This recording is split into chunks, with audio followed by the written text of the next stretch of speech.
Hello students, मैं self Vinod जंगी। मेरे YouTube channel और एटीएस के ऑनलाइन क्लासेस में आपका स्वागत है। हम 12th ऑर्गेनिक केमिस्ट्री पढ़ रहे थे और इस ऑर्गेनिक केमिस्ट्री में लेसन नंबर 15 चल रहा था, पॉलीमर। ठीक है, देखिए इस पॉलीमर में भी हमने क्लासिफिकेशन जो है वो 2 पॉइंट कर लिए क्लासिफिकेशन के, ए और बी, और अब हम पढ़ेंगे सी पॉइंट, यानी पॉलीमर का वर्गीकरण। और उस वर्गीकरण में 2 पॉइंट पढ़ लिए हमने, ए और बी पॉइंट पढ़ लिए। अब हम पढ़ेंगे सी पॉइंट। ठीक है, और सी पॉइंट क्या है? संरचना के आधार पर। सी पॉइंट है संरचना के आधार पर, यानी बहुलक जो है वो संरचना के आधार पर कितने प्रकार के होते हैं। तो यहाँ आइए हम संरचना के आधार पर पढ़ते हैं कितने प्रकार के होते हैं। तो इसके आधार पर ये 3 प्रकार के होते हैं। संरचना के आधार पर ये कितने प्रकार के होते हैं? 3 प्रकार के होते हैं। संरचना के आधार पर 3 प्रकार के होते हैं। ठीक, अब इसका देखो पहला प्रकार क्या है। फर्स्ट, पहला प्रकार ये है रेखीय बहुलक। रेखीय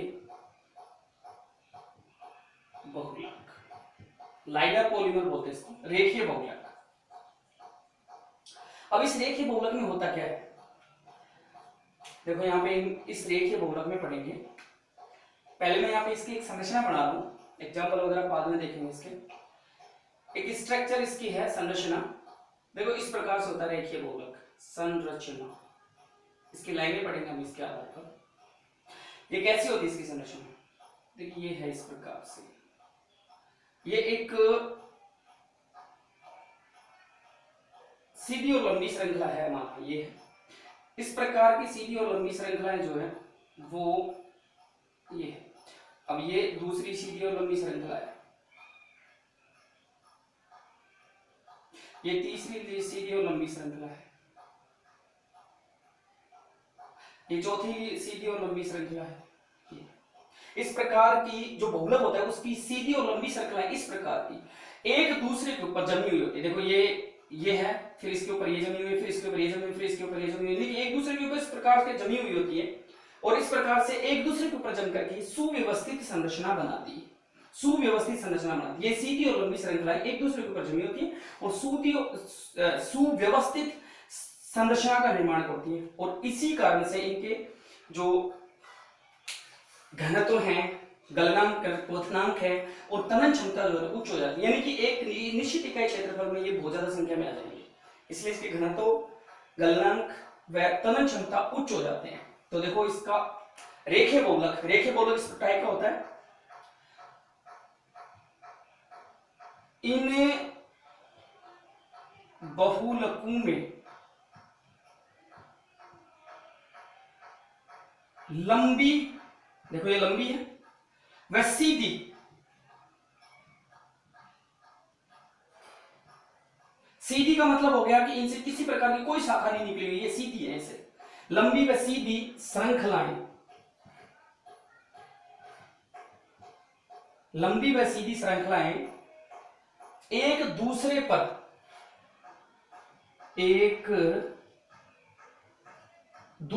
पर जमी रहती हैं,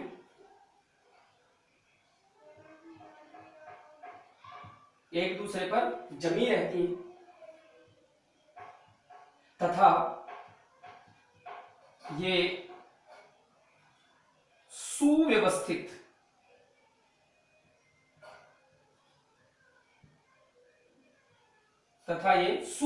यानी कि एक दूसरे के ऊपर इस प्रकार से जम करके सुव्यवस्थित संरचना बनाती है।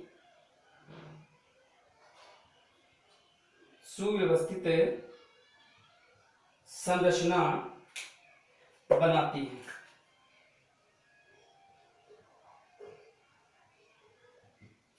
सुव्यवस्थित संरचना बनाती है। ठीक है, तो इन बहुलकों में क्या होता है कि लंबी व सीधी श्रृंखलाएं एक दूसरे पर जमी रहती हैं तथा ये सुव्यवस्थित संरचना बनाती हैं।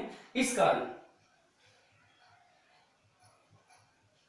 इनके, अब मैंने बोला था कि ये सुव्यवस्थित संरचना बनाती है, इस कारण इनके घनत्व,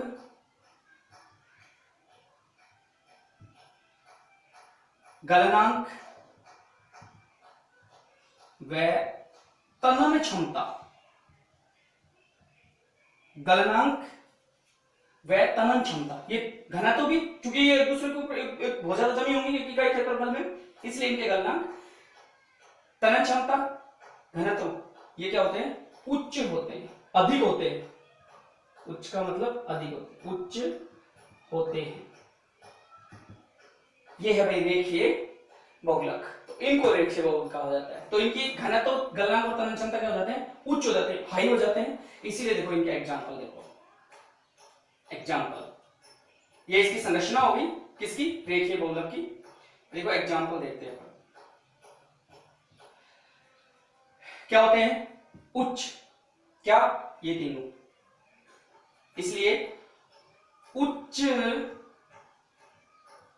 घनत्व पॉलीथीन, उच्च घनत्व पॉलीथीन, हाई एच, घनत्व डेंसिटी पॉलीथीन पी, ठीक है। तो HDP यानी high density polythene, PVC polyvinyl chloride, nylon, nylon, ठीक है, पॉलिएस्टर, पॉलिएस्टर आदि जो हैं वो इसके एग्जाम्पल है। किसके हैं, रेखीय बहुलक के एग्जाम्पल क्या क्या है, उच्च घनत्व पॉलीथीन यानी HDP, PVC, नायलॉन, पॉलिएस्टर आदि, ये किसके हैं, उच्च घनत्व यानी रेखीय बहुलक के एग्जाम्पल है। अब आपसे पूछेगा कि रेखीय बहुलक के दो एग्जाम्पल लिखिए, इस टाइप से, इसकी संरचना कैसी होती है, इस टाइप से होती है। और ये जो है ना, ये बड़ी, ये क्या है भाई, ये एक तो ये है, ये है, ये है, ये क्या है, मुख्य श्रृंखला है। क्या कहलाती है, मुख्य श्रृंखला,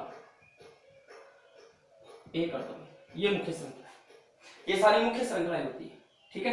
तो ये हो गया रेखीय बहुलक, एक संरचना के आधार पर में पहला रेखीय बहुलक। अब यहां पे हम पढ़ेंगे नंबर 2, सेकंड नंबर,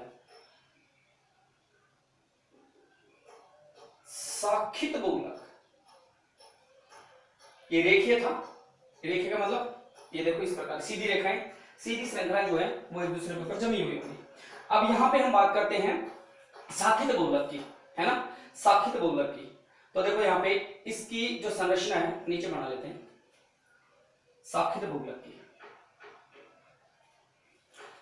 देखो इसको स्ट्रक्चर के आधार पर पढ़े, ये संरचना देख रहे हैं इसकी, ये एग्जांपल इसके किसके हो गए, ये रेखीय बहुलक के। इस एग्जांपल को मिटा देते हैं और यहां पे बनाते हैं इसकी संरचना, किसकी है, साखित बहुलक की संरचना है।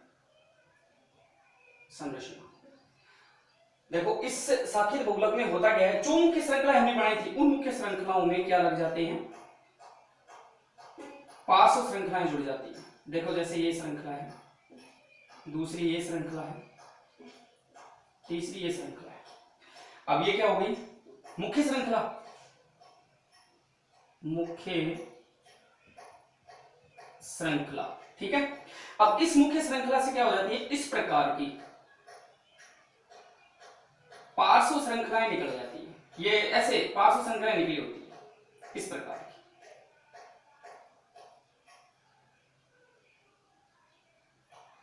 इस प्रकार की, ये पार्श्व श्रृंखलाएं बोलते हैं।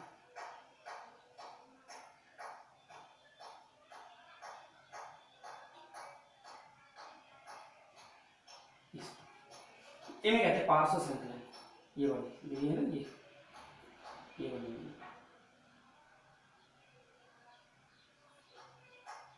पार्श्व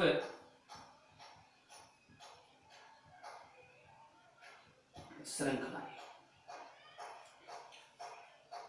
इसीलिए इसको साखित बहुलक बोलते हैं। देखो शाखाएं निकल गई और इन शाखाओं को बोलते हैं पार्श्व श्रृंखलाएं। तो मुख्य श्रृंखलाओं से क्या निकली होती है, पार्श्व श्रृंखलाएं निकली होती है, इसलिए इसको साखित बहुलक कहते हैं। तो इन बहुलकों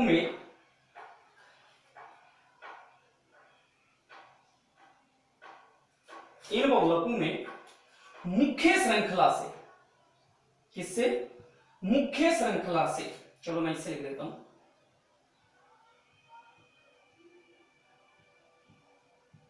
मुख्य श्रृंखला से पार्श्व श्रृंखलाएं निकली होती हैं।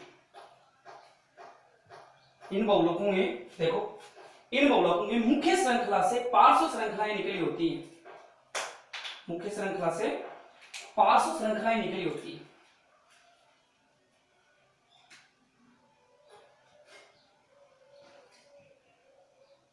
पार्श्व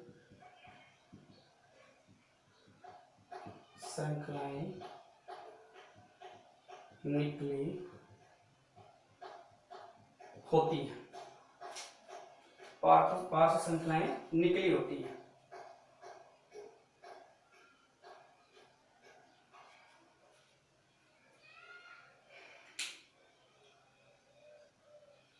इसलिए पार्श्व श्रृंखला निकली होने का इसलिए ये सुव्यवस्थित संरचना नहीं बनाती है।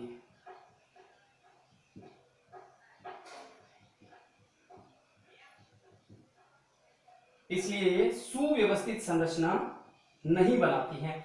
इस कारण इनके घनत्व, गलनांक व तनन क्षमता अब उच्च की जगह क्या हो जाएंगे भाई, निम्न हो जाएंगे। क्यों हो जाएंगे, देखो अब निम्न हो जाते हैं, निम्न होते हैं, निम्न यानी कम हो जाते हैं। क्यों हो जाते हैं, देखो ये जो श्रृंखलाएं होती है ना, इन श्रृंखलाओं से पार्श्व श्रृंखलाएं निकलने के कारण अब जब इनको जमाएंगे तो ये पार्श्व श्रृंखला इसकी इसके इसकी इसके इस प्रकार से एक दूसरे में ये टच हो जाएंगी और इनके बीच का गैप बढ़ जाएगा, यानी कि ये अच्छी तरह से सुव्यवस्थित रूप से व्यवस्थित नहीं हो पाएंगे, यानी कि सुव्यवस्थित इनकी संरचना नहीं बन पाएगी। इस वजह से इनके बीच में गैप बढ़ेगा तो नंबर ऑफ जो श्रृंखलाएं होती है उनकी संख्या कम इसके अंदर जम पाएगी। श्रृंखलाएं कम जमेंगी तो घनत्व कम हो जाएगा, क्योंकि इनकी संख्या कम होगी उनके बजाय, रेखीय बहुलक के बजाय, तो इसलिए इनका घनत्व कम होगा। फिर घनत्व कम होगा तो निश्चित रूप से आसानी से तोड़ा जा सकता है, तो गलनांक भी कम होगा, और गलनांक कम होगा तो इनकी तनन क्षमता भी कम हो जाएगी। इसीलिए ये क्या करते हैं, सुव्यवस्थित संरचना नहीं बनाने के कारण घनत्व, गलनांक व तनन क्षमता क्या हो जाते हैं, इनके निम्न हो जाते हैं, कम हो जाते हैं। एग्जाम्पल देखें आप, इसका एग्जाम्पल लें,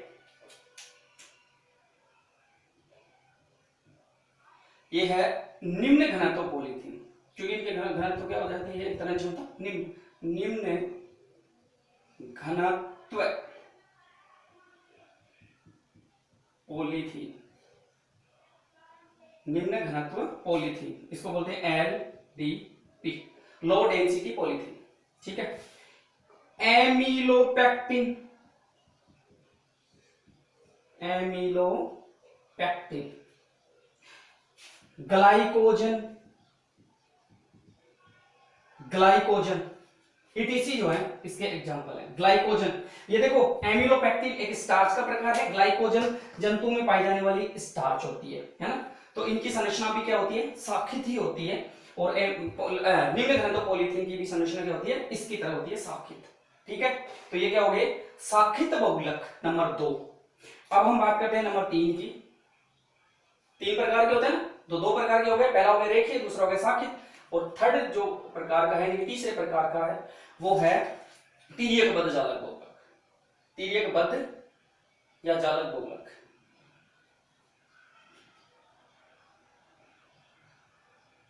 तिर्यकबद्ध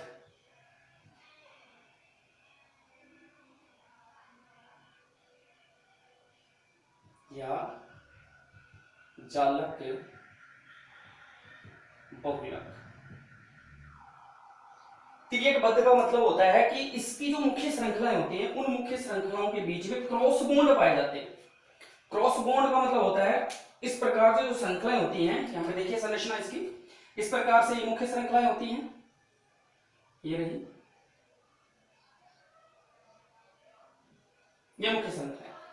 ठीक है, तो अब इनमें देखो तिर्यकबद्ध कैसे होता है, ये देखिए, ये इस प्रकार से क्रॉस बॉन्ड,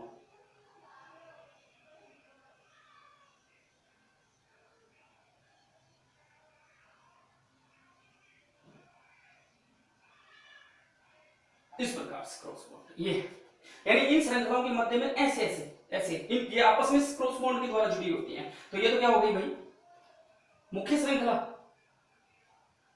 मुख्य श्रृंखला, और इन मुख्य श्रृंखलाओं के बीच में देखो इन मुख्य श्रृंखलाओं के बीच में ये वाले ये है ना, ये वाले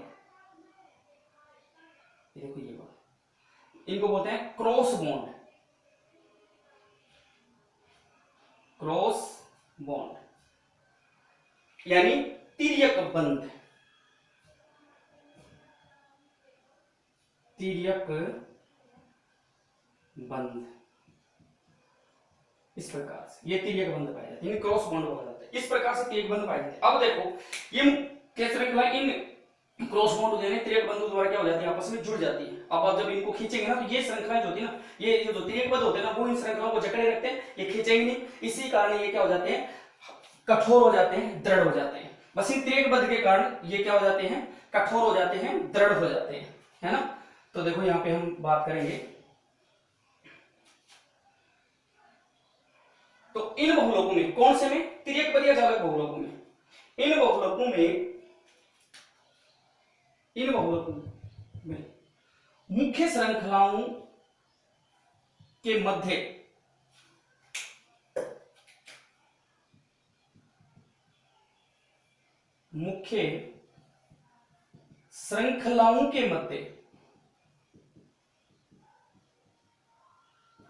तिर्यक बंध पाए जाते हैं। तिर्यक बंध पाए जाते हैं।